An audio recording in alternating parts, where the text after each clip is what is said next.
Olá, concurseiro! Espero que você esteja muito bem. Para melhor compreensão do conteúdo, iremos dividir o tema em 3 blocos. No bloco 1, nós vamos conversar sobre a teoria geral das provas e o ônus da prova no processo civil. Respire fundo e pense comigo. Processo civil é, acima de tudo, reconstrução de fatos. O juiz não estava presente quando o contrato foi assinado, quando o serviço foi mal prestado ou quando o dano aconteceu. Então surge a pergunta central: como ele vai decidir? Pela prova. O Código de Processo Civil deixa claro que as partes têm o direito de utilizar todos os meios legais e moralmente legítimos para provar a verdade dos fatos. E o juiz aprecia essas provas de acordo com o livre convencimento motivado.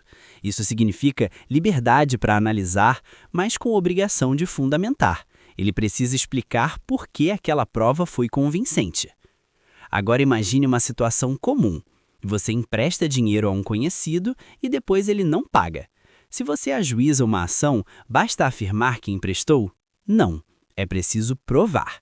Pode ser um contrato, uma mensagem, um comprovante de transferência. Sem prova, o direito pode até existir, mas não será reconhecido no processo. E aqui entra o ônus da prova, tema clássico de concurso.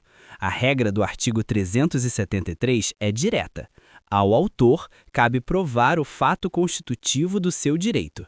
Ao réu, cabe provar fato impeditivo, modificativo ou extintivo.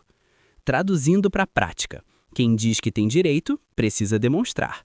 Quem alega que o direito não existe mais, ou que foi pago, ou que houve alguma circunstância que impede o reconhecimento, deve provar o que afirma. Mas o CPC evoluiu.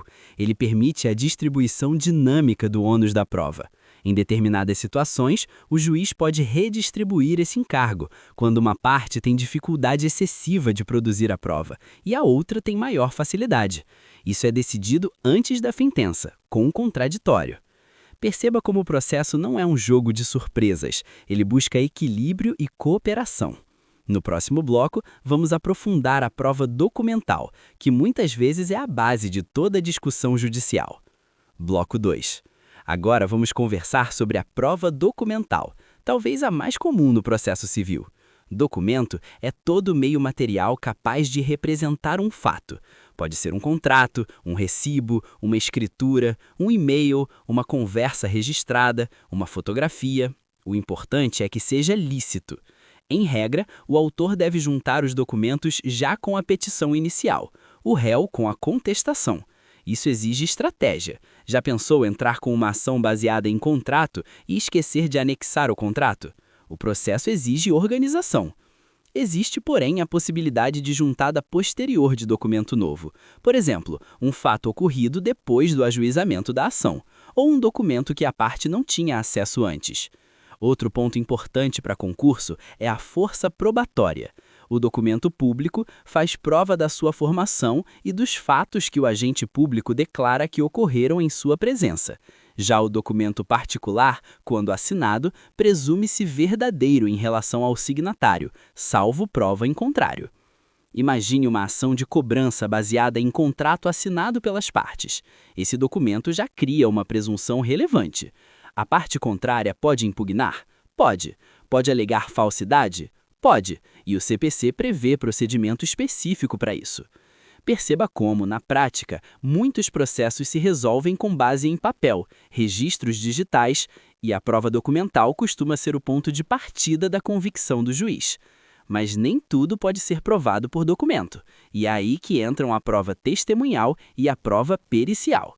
Bloco 3. Chegamos então à prova testemunhal e à prova pericial. A prova testemunhal ocorre quando pessoas que presenciaram ou têm conhecimento dos fatos são chamadas para depor em audiência. Elas assumem o compromisso de dizer a verdade. Pense em um conflito entre vizinhos por causa de barulho excessivo. Muitas vezes não há documento que comprove a perturbação. Quem presenciou a situação? Outros moradores. As testemunhas podem esclarecer o que realmente aconteceu. Existem limites. Algumas pessoas não podem depor, outras podem se recusar, especialmente em situações que envolvem vínculos familiares ou o dever de sigilo. Tudo isso está disciplinado no CPC. Já a prova pericial é utilizada quando o fato depende de conhecimento técnico ou científico. O juiz nomeia um perito, profissional especializado, que elabora um laudo.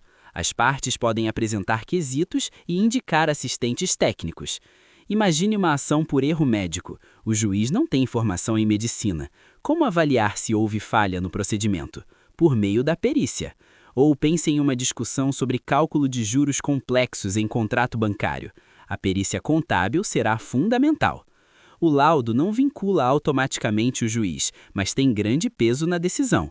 Mais uma vez aparece o livre convencimento motivado.